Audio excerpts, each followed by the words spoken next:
За хэвлэл мэдээллийнхэн та бүхэндээ энэ өдрийн амар амгалан айлтгая. Тэгээ энэ нэгдэл шийдэл хөгжил хэмээх урийн дор зохион байгуулагдсан Монгол Ардын намын 31-р их хурлын талаар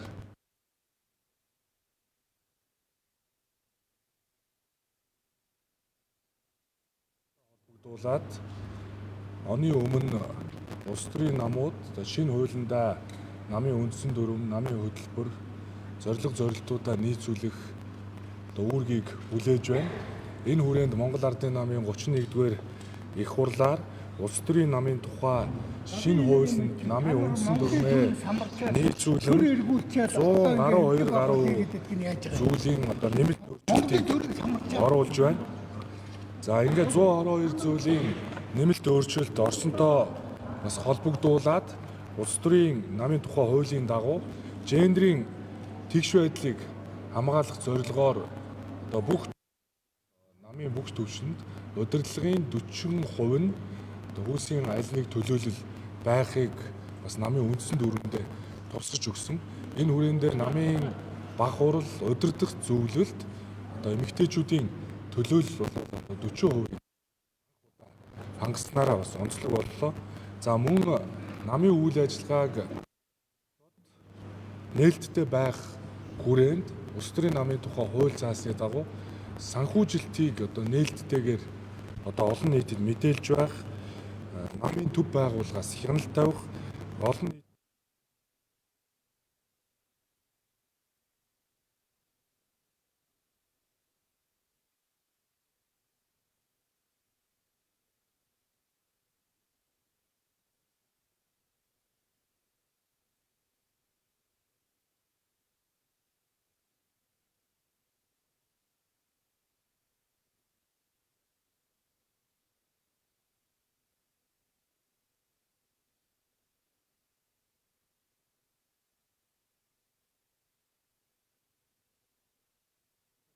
наривчлан зохицуултуудыг мөн бас тусгаж өглөө.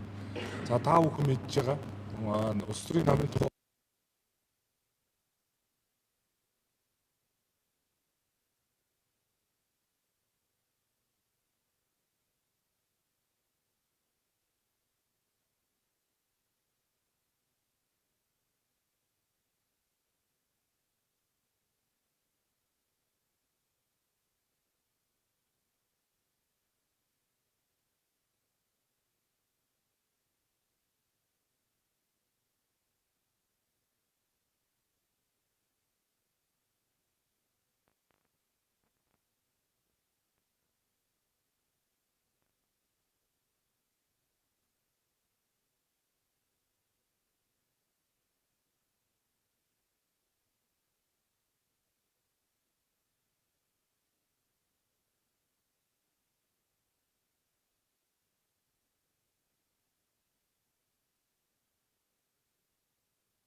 за 2255 төлөөлөгч маань намынхаа байгууллаа. Бага хурал маань 597 гишүүдийн төлөөлөлтөөр байгуулагдаж өчигдөр бага хурлын анх дугаар хуралдаа нэг.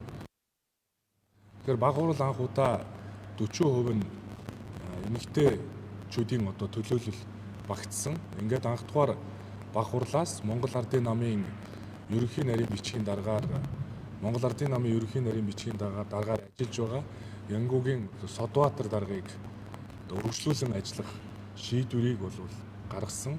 Мөн Монгол Ардын намын бага хурлын анх дугаар уралдаанаас 39 гишүүний төлөөлөлтөд удирдах зөвлөлийг байгуулж байна.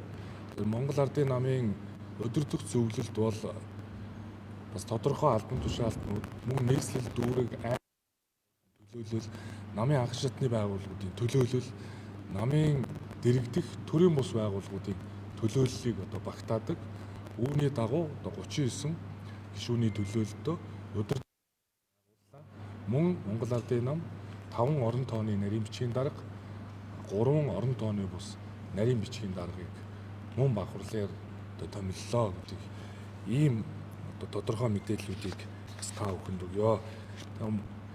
Монгол Ардын намын 31-р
бид нар тавина гэдгийг бас та бүхэнд хэлье. E4 стратегийн гол зорилго бол ард түмнийхээ итгэлийг олж авах, намын гишүүдээ идэх оролцоог сэргээх, бүх төвшөнд авилга ашиг сонирхлоос ангид байх, сахилах хариуцлагыг нэмэгдүүлэх бас гол зорилтуудыг тавьж байна.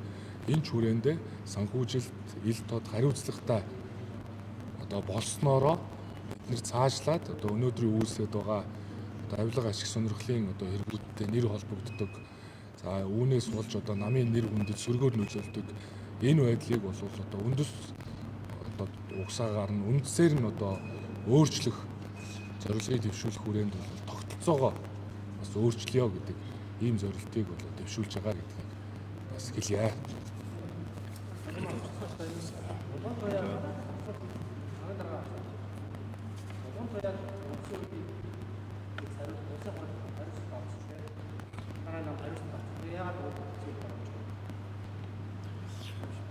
За удирдах зөвлөл бол өөрөө тодорхой албан тушаалтнууд квотоороо удирдах зөвлөл багтдаг. Тэгэхээр удирдах зөвлөлийн 39 гишүүн.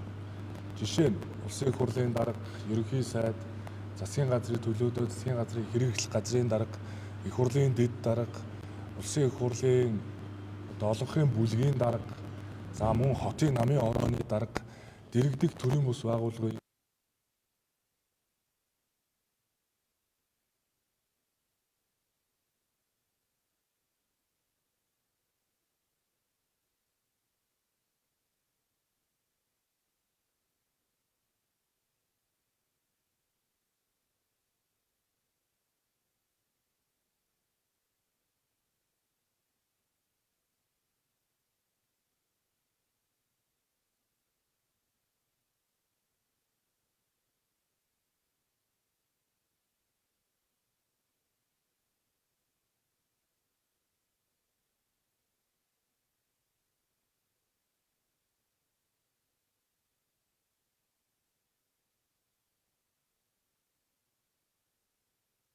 хэлээд өнгөрсөн сонгуулиудад амжилт улируулан сонгох бололцоотой.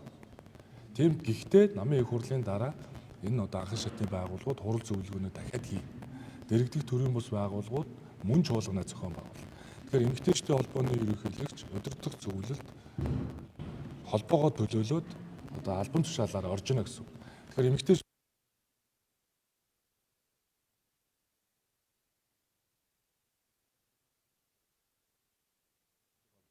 шинэ ерөнхийлөгч нь оронд нь ороод явна л гэсэн. Тэгэхээр намын даргын хувьд бол бүх чуулгануудаа зохион байгуулна. Шинээр одоо бүт зүрэлтгүүн шинэ бага өөрөө бүрдүүлнэ.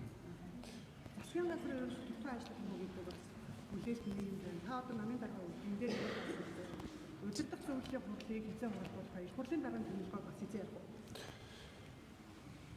За намын баг хурлын анх дугаар хурлаар засгийн газрын доктортой үйл ажиллагааг хангаж ажиллах чиглэлийг Монгол Ардын намын удирдах зөвлөл баг хуралд өгсөн. Чиглэл болох тухай тогтоолыг баталсан. Тэгээ миний хувьд Монгол Улсын засгийн газрын бас тэргуун шадар сайд, эдийн засаг хөгжлийн сайдаар ажиллаж, эх 5 жилийн хуулийн үндсэн чиглэлийг өөрөө ахиж боловсруулж өнөөдөр их хурлаар хэлэлцүүлгүүдийг нь хийж байна. Тийм ч учраас Монгол Улсын засгийн газрын бодлого чиглэл бол миний одоо сэтгэл үнэмшил болоод Монгол Ардын намын одоо хичээл ирмэлцэх зүйл намын хөтөлбөртөө одоо уялдж байна гэсэн үг. Парламентын сонгуулийн дараа засгийн газрын хэрэг эрхлэх газрын дараагаар ажиллаж байхдаа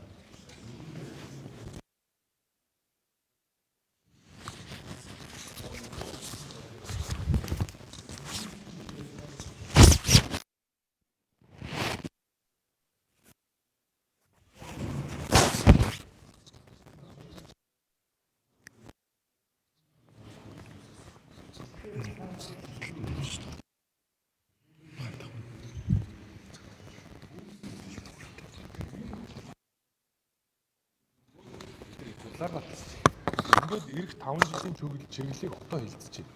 Тэгэхээр засгийн газар өнгөрсөн одоо 4 сар гаруй хугацаанд экспортыг 1.7 дахин үнцийг бас хадгалж байна. Зээлжих зэрэгэл одоо 2 бий болсон гэдэг. Ингээд эдийн засгийн хувьд тоогоор илэрхийлэгдэх сайн үзүүлэлтүүд гарч байна. Дээрээс нь засгийн газрын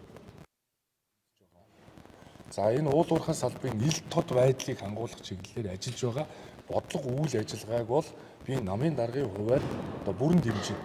Тийм ч учраас засгийн газрыг доктортой үйл ажиллагаа бол энэ бол одоо манай улс орон төдийгүй дэлхийд дахинд олон улсын геополитикийн нөхцөл байдалд дэлхийн дэг журам өөрчлөгдөж байгаа цаг үед бол асар их чухал байна.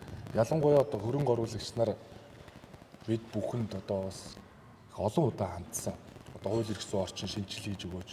Монголд хөрөнгө оруулах нээлттэй хариуцлагатай хөрөнгө оруулагч нар эрх ашиг хамгаалдаг тогтолцоог бүрдүүлж өгөөч. Ингээд засгийн газар эдийн засгийн хэрэгчлөө, хөрөнгө оруулалтын хууль, зөвшөөрөл мэдээллийн хууль, татварын багц хуулиудыг олон нийтээр хэлэлцүүлж одоо их хурлд өргөн мэдүүлэхэд одоо бэлэн болсон. Тэгэхээр эдгээр хууль дүрм батлагдаж, дээрэс нь хөрөнгө оруулалт, эдийн засгийн доктортой байдлыг хангах чиглэлийг одоо цаашаа доктортой хадгалъя гэвэл төсөв дөнгөж батлагдсан энэ цаг үед засгийн газраа илүү доктортой байлгахыг бид нэрмэлцэх ёстой. Тэгэхээр намын асуудал бол бас намын асуудал, засгийн газрын асуудал бол тусдаа асуудал.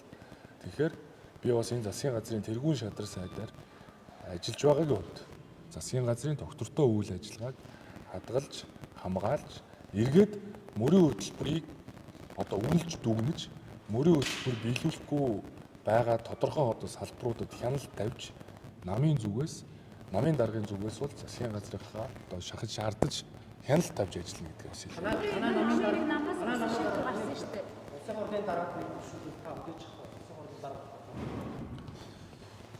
За мэдээж намын одоо удирдах зөвлөл одоо шийдэх асуудал. За тэгэхээр энэ бол яг одоо ярихад бол эрт байна. Тэгэхээр мэдээж одоо намын одоо олонхыг бүрдүүлж байгаа нам, за ирэх барьж байгаа нам ямар шийдвэр гаргах нь одоо хурлын даргач бай, ерөнхий сайдч бай, бүх шатны одоо сонгуульт албан тушаалуудад хэнийг нэр дэвшүүлэх нь намын дотоод асуудал. Тийм учраас энэ бол олонхийг бүрдүүлж байгаа намын асуудал. Одоо удирдах зөвлөл одоо шийдвэр гаргаад одоо дараагийнхаа асуудлыг яриад явхад бол нээлттэй. Энэ бол олонхоор шийдэх. Нэг хоёр гишүүний хүссэн асуудал юу яаж шийдэх гэсэн үг вэ? Өмнөх хяналтын ерөнхий хороо намаас үүдэлдэг шийдвэр гаргаад ирсэн шүү дээ. Одоо яг за бид намын их хурлаар намын дарга болоод хяналтын ерөнхий хороог л одоо сонгож байгаа шүү дээ. За мэдээж баг хурлаа бүрдүүлж байгаа. Тэгэхээр хяналтын ерөнхий хороо гэдэг бол хараат бус байгууллага. 27 гишүүнээс бүрдсэн буюу тал бүрийн төлөөллөөр багтсан.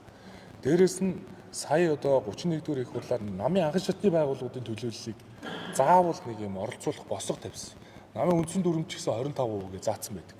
Тэгэхээр хяналтын ерөнхий хороо гэдэг бол 27 гишүүнтэй тал бүрийн төлөөлөл багтсан байгууллага өчигдөр хяналтын хороо ерөнхий хороо хурлаа хийгээд одоо дундаасаа олонхоороо даргаа сонгож байна. Тэгэхээр хяналтын ерөнхий хороо бол хараат бусаар ажиллах учраас одоо миний хувьд намын даргын хувьд одоо үүрэг чиглэл болгох тийм их боломж байхгүй. Гэхдээ хяналтын ерөнхий хороо бол одоо маш олон ажлууд түлхэгч байна. Одоо намын гишүүдтэй холбоотой ёс зүйн асуудалтай одоо олон өргөдөл гомдол ирсэн байна. За мөн одоо шийдлээ хүлээж байгаа олон асуудлууд байна. Яг та бүхний хэлж байгаагаар одоо энэ хоёр гишүүний асуудлыг дахиж одоо хилцэх шаардлага зүй ёсоор үүсэж байна. Тэгэхээр хяналтын байгууллага одоо олонхоороо хуралдаад одоо шийдвэрээ гаргаад явах ёстой. Нэг талдаа гаргаад одоо урагшаа хараад ажиллах. Намын даргын хувьд бол би бол нэгт ёс зүй сахилах хариуцлагыг л нэг тавь. Тийм учраас ёс зүйтэй хариуцлагатай ил тод гишүүн төвтэй нам болёо л гэж. одоо энэ намын гишүүнүүд байгаа гишүүнтэй яах вэ?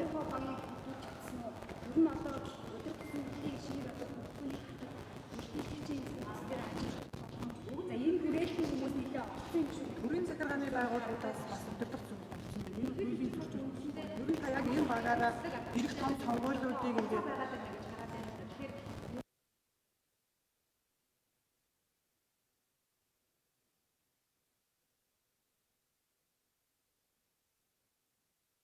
%5 байна гэж заасан. Дээрээс нь гендрийн хууль, улс төрийн намын хуулиараа одоо аль нэг хүнсийн харьцаа 40% гэж заасан. Тэр 39 гишүүнтэй удирдах зөвлөлийн 40% буюу 15 нь эмэгтэй байх ёстой гэсэн үг. Тэ? За дээрээс нь намын үндсэн дүрмд болоод бид нар бол өнгөрсөн хугацаанд удирдах зөвлөлийг бүрдүүлэхдээ тодорхой албан тушаалтнуудыг заавал оруулдаг байсан. Одоо тэр их хурлын дарга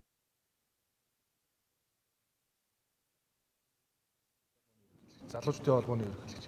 Тэгэхээр эн чинь ингээд шууд албан тушаалаараа ороод ирж байгаа. Албан тушаалаараа. За ингээ эмэгтэйчүүдийг одоо энэ удирдах зөвлөлд өргөхдөө бид нар эмэгтэйчүүдийн холбоотой зөвшөлдөж байгаа. Эмэгтэйчүүдийн холбоо эдгээр одоо эмэгтэйчүүдийг одоо намын удирдах зөвлөл санал болгож байна гэдэг. Намын гишүүн. Ингээд санал болгож штэ. Тэгэхээр бид бол эмэгтэйчүүдийн холбооны дэд ерөнхийлөгч удирдах зөвлөлөөс нь тодорхой төлөвлөлийг оролцуулна. Залуучдын байгууллага бас саналаа өгч байна. Ийм хүмүүсийг оруулъя. Тэр саналуудыг тусгана. Тэгэхээр бид нэг зүйлийг ойлгох ёстой. Нам бол олон нийтийн байгууллага. Тэрээс биш хин нэгний хувийн компани биш шүү дээ. Тийм учраас баг хурал дээрээ одоо өөрийнхөө эргэн тойрны хүрээллээр нь баг хурлаа бүрдүүлэх, удирдах зөвлөлөө бүрдүүлэх ямар ч болцоо байхгүй. Тэгэхээр нам өөрөө дотоод аржилтаа хяналтаа тавьдаг ийм одоо эргэх холбоотой энэ болгон одоо удирдах бүх шатны одоо намын байгууллагуудын хоорондын уялдаа холбоог хангуулж ажиллах ийм л үүргийг хүлээдэг. Тэгэхээр намын удирдах зөвлөл бол 100% одоо өөрөө багаа бүрдүүлсэн үү гэж асуух нь өөрөө бас нэг тийм зохимжтой биш юм бэл. Гэхдээ мэдээж намын удирдах зөвлөл бол намын даргын бодлого үйл ажиллагааг одоо нэгд дэвшүүлсэн хөтөлбөр зорилтыг хэрэгжүүлэх тусалцаа үзүүлэх ёстой. Ийм л механизм харин намын удирдах зөвлөлийнхөө дэргэд энийг боловсролын асуудлаар, банк санхүүгийн реформын асуудлаар, нийгмийн даатгалын шинжилгээний асуудлуудаар байнгын хоруудыг байгуулъя. За дэргэд нь одоо бодлогын зөвлөл буюу үе үе намын удирдлагууд хамтдуудынхаа төлөөллийг багтаасан зөвлөл байгуулъя. За энэ намын санхүүжилттэй холбоотой хороог удирдах зөвлөлийн дэргэд байгуулъя. Жишээ нь улс төрийн нам өөрөө татвар хураамжаа яаж нийлдэгээр одоо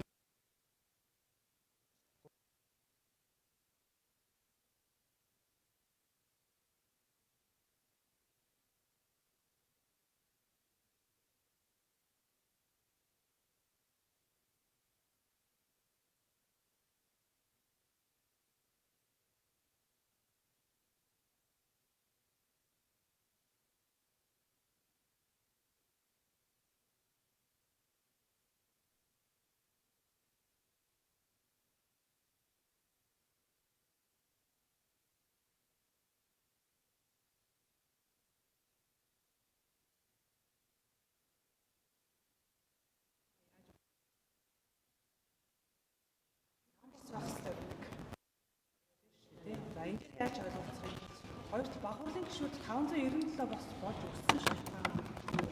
Гурван үндсэн нийслэлээс бас гишүүд одоо бахуурах болсон гэдэг.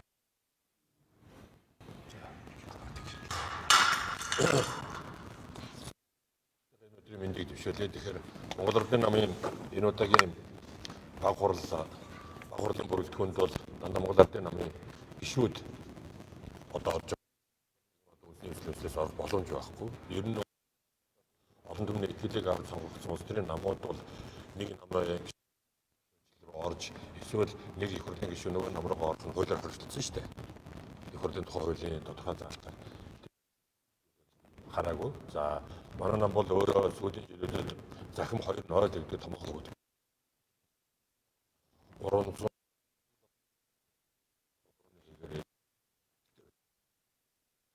намын гишүүнчлийн асуудал бол маш тодорхой, маш нарийн одоо зохицуулалттайгаар явдаг.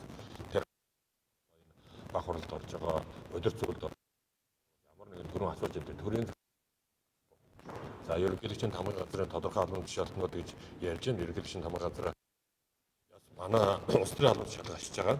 Ийм албан тушаалтнууд бол манай намын баг хурлын гишүүн байж ирсэн. Яагаад тэгэхээр энэ удаагийн ерөнхийлөгч бол Монгол Ардын намаас сонгож томилогдсон албан тушаалтай учраас ерөнхийлөгчийн зөвлөхөөд ерөнхийлөгчийн тамгын газрын дарга улс төрийн албан тушаалт байдаг. Тийм учраас энэ агуулгаараа орж ирж гэж ажиллаж байгаа. За Монгол улсын ерөнхийлөгч бол хуулиар билээс үүргийнхээ хүрээнд энэ улс төрийн намын дотоод үйл ажиллагаанд оролцохгүй, ийм оролцоо байхгүй. Энэ намд 30 гаруй жил зүтгэсэн учраас мэдээж одоо тодорхой хэмжээний хамт ажиллаж байсан янз бүрийн зөвлөх хүмүүс байхыг үүсэхгүй. Одоо жишээлбэл манай намын наримчин даргаар томилогдсон ярьж байгаа Золбаяр дарга бол ерөнхийлөгчийн тамгын газрын хэл мэдээлэл асуудал хариуцсан зөвлөхийн ажлыг өгөөд энд оронтойгоор наримчин даргаар ирж ажиллаж байгаа. Гэх мэтлээ ийм байдлаар одоо энэ ажил албан тушаалуудын юмнуудыг бас зөв талаас нь мэдээлж өгөхгүй бол зарим ерөнхийлөгчийн тамгын газарт ажиллаж давхар ажил хийх гэж байгаа юм шиг янз янзын буруу зөв ойлголтууд яваадах шиг байна. Тийм учраас ийм зүйлийг бол нийт талдаа тавхад хэлье. Монгол улсын их хурлын тухай хууль үндсэн хуулиар зааснаар олонхын саналыг парламентын сонгуулиар өнгөрсөн жил Монгол Ардын нам олонхын саналыг авсан. 68 суудалтай болсон. Парламентод олонхыг бүрдүүлж байгаа нам улсын хурлын даргад нэр дэвшүүлнэ. Өөр улс төрийн нам дэвшүүлэхгүй. Тийм учраас Монгол Ардын нам эрх барьж байгаа улс төрийн хүчний хувьд улсын хурлын даргад хэнийг дэвшүүлэх вэ? Ямар байдлаар ажиллах вэ гэдэг бол энэ намын бодлого. Тийм учраас улс төрийн бусад намуудад бол энэ намын энэ асуудлыг бид нар зөвшөөрсөн. Тийм учраас Монгол Ардын нам удахгүй их хурлын даргын асуудлыг шийднэ. Шийдэж энэ төрийг бас бүтэн болгох хэрэгтэй. Тийм учраас сая бид нар намын 31 дэх хурал дээр намын одоо дотоод ажил амьдралтай холбоотой юмнуудаа зэгсэж дууслаа. Одоо бид нар энэ төртэй холбоотой зарим нэгэн томилгоонууд дутуу байгаа. Эднэрийг бол ойрын өдрүүдэд шийдвэрлэж эцэлж гаргана. Намын мэдээж одоо Монгол Ардсан намын бүлэг энэ нэгдүгээр өдөр хуралдаж улсын хурлын дарга парламентын дарга намын одоо гишүүнчлэлтэй холбоотой намын даргатай холбоотой асуудлуудыг хөндсөн байлээ. Тэр бол парламент дээр хилцдэг үгээр орж ирээд тэгээд тэр одоо олонхоор асуудлыг шийдээд явдаг парламентаа зарчмаар шийдэгдэнэ. Хяналтын байгууллага шалгаж байгаа зарим гишүүдийн асуудлыг яаж бохирмаа гишүүд. Хяналтын ерөнхий хороо намын дүрм заасны дагуу сая намын шин даргын тавьж байгаа хамгийн зам зүйл бол энэ намд ёс зүйтэй, хариуцлагатай асуудлуудыг маш их хөндөж тавьж байгаа. Тийм учраас энэ намын дүрм заасан энэ асуудлуудаараа холбогдох шийдвэрүүдийг хяналтын ерөнхий хороо бие даасан хараад босоор гаргаад явна. Тийм учраас хяналтын ерөнхий хороо өчтөр байгуулагдаж дууслаа, дарга зэрэгтэй боллоо. Одоо ингээд шинэ хяналтын хороо дүрм заасан хүрээндээ үйл ажиллагаа явуулна. 92 үед. Энд одоо За яг наривчилж одоохоор хэлэхэд явна. Өдөр зүйл өнөд.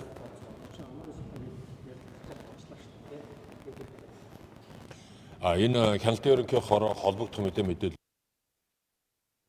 энэ ч бас хүний ажил амьдралтай холбоотой хүний одоо юутай холбоотой шийдгээд энэ хяналтын байгууллага өөрийн дотоод журамтай намын дүрм заасан тодорхой зүйлүүдтэй манад улс төрийн албан тушаалд сонгож томилогддог албан тушаалд томилогдож байгаа албан тушаалтад хариуцлага тооцдог журамтай гэдэг наривчилсан юмнууд би энэ зүйлүүдээр тодорхой шийдвэрүүд гараа явуулах гэж бодож байна. Хяналтын ерөнхий хорооны асуудлыг намын даргач бай ерөнхий нэрийн бичгийн даргач урдаас нь шууд хариулах боломж байдгүй намын дүрмээр. Тийм учраас энэ намын дүрм улсын хууль, улс төрийн намын тухай хууль, үндсэн хууль гэдэг энэ хууль тогтоомжийн хүрээнд бид нар үйл ажиллагаагаа ягштал мөрдөж явуулах ёстой. Тийм агуулгаараа энэ хүрээнд тодорхой асуудлуудыг хариулах боломжтой хүрээнд хариулж явж байгаа гэдэг тавхан ойлгоно.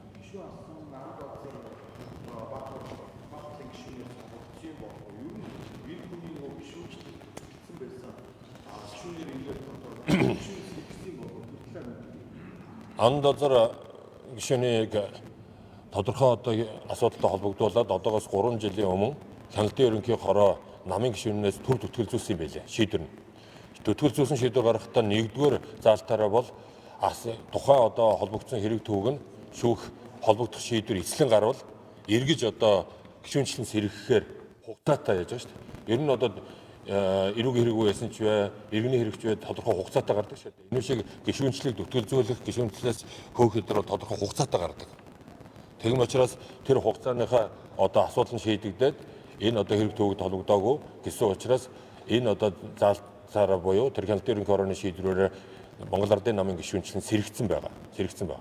Өчтөр Булган аймгийн баг хурлын гишүүдийн асуудалтай холбогдуулаад гарсан шийдвэрээр ан дозор баг хурл сонгогдоогүй. За. Баярлалаа. Тэгээ Монгол Ардын намын би намын ерөнхий нэрмчийн дараагаар ажиллаж жил гарсан болж байна. Ер нь улс төрийн намын тухай хууль энэ оны 1 сарын 1-ээс хэрэгжиж эхэлсэн. Улс төрийн намын тухай хуулинд тавьсан бид нар энийг батлуулж 2019 онд үндсэн хуулинд улс төрийн намыг улс төрийн институтын хувьд үндсэн хуулийн байгууллагын түвшинд гаргаж ирж бид нар томьёолж оруулсан 19 оны үндсэн хууль. Энэний дараа Монгол Улсын ерөнхийлөгч бүрэлдэхүүнийхээ хүрээнд улс төрийн намын тухай хуулийг батлуулсан. Улс төрийн намын тухай хуулинд батлуулах үед хамгийн барьсан хэд хэдэн зарчим байгаа юм. Тийм учраас нэгдүгээр тэр улс төрийн намууд бодлогын болох ёстой. Бодлогоор мэтгэлцдэг болох ёстой. Хоёрдугаар улс төрийн намуудын санхүүжилттэй холбоотой асуудал ил тод нээлттэй шилэн болох ёстой гэдэг ийм заалтууд бол энэ улс төрийн намын энэ жилийн хэрэгжиж байгаа хуулийн гол заалт. Энэний дагуу бүх улс төрийн намууд одоо энэ жил 12 сарын 31-ээс өмнө хурлаа хийж дүрмийн өөрчлөлт энэ одоо бодлогын нам болж шааштай үнд зүйл бодлогоор өрсөлддөг энэ зарчмуудыг намынхаа дүрм журамд оруулах ёстой. Намын дотоод ардчлалын юмнуудыг оруулах ёстой. Энэ заалтынхаа дагуу одоогоор 7 нам хурлаа хийгээд тах шиг байна. Одоо 7 нам. Тэгээд улс төрийн намууд цаашдаа улс төрийн хүчний хувьд ч, ууган улс төрийн намын хувьд ч энэ одоо улс төрийн намын шинжлэлийг манлайлж оролцох хэрэгтэй. Энэ агуулгаараа Монгол Ардын нам холбоотой илтод нээлттэй болох асуудлыг манлайлж явж байгаа гэж намын шин дараах намын өдөр зөвлөлийн тэргээр санхүүгийн асуудлуудыг тодорхой тавганд хэллээ. Монгол Ардын намын төв аппарат тодорхой үр ширттэй байсан. Энэ намыг ер нь баян тарах ийм хүндрэлүүд санхүүгүүд гардаг. Тийм учраас бид бүхэн энэ нийгмийн даатгал бол бусад одоо үр ширийг үндсэндээ дарж тусч байна. Ер нь цаашдаа бид нар энэ намын үйл ажиллагаа намаас гарч байгаа заасан хүрээнд ил тод нээлттэй зарцуулалтуудыг явуулж байгаа гэдгийг тавханд бас хэлье.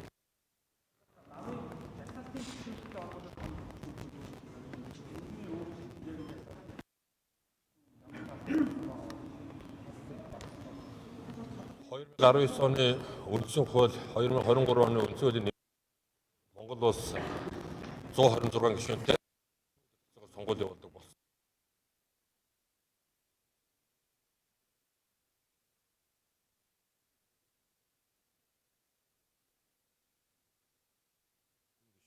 Намын жагсаалтаар буюу тойргоор жагсаалтаар явна. Тийм учраас цаашдаа намын хурлын одоо энэ 31 дөрөв хурал дээр бол ер нь намын жагсаалтыг хэрхэн гаргах вэ? За намын одоо энэ сонгуультай холбоотой олон зүйлүүдийг ярьсан. Мэдээж одоо шинэ намын даргын хөтөлбөр дотор ч гэсэн энэ намдаа явж ирсэн намын соёлыг мэддэг тийм ээ. Намын ажил амьдрал мэрэгч зарчмаар гарч ирсэн энэ хүмүүсийг бас цаашдаа улс төрийн албан тушаал томж байгаа зүйтэй гэдэг ийм байр суурьаа илэрхийлж байгаа. Ер нь улс төрийн намууд хэрхэн төлөвшснээс улс төрийн намууд боловсон хүчнүүдийг хэрхэн бэлдснээс Монгол төрийн одоо цаашдаа хариуцлагатай, ёс зүйтэй ийм төрлийн одоо зүтгэлтнүүд төрөх нөхцөл боломж бүрддэг. Ер нь улс төрийн ардсан нийгэмд улс төрийн намууд хэр төлөвшснөөс төрийн одоо төлөвшөл, парламентын төлөвшөл ихээхэн шалтгаалдаг. Тийм учраас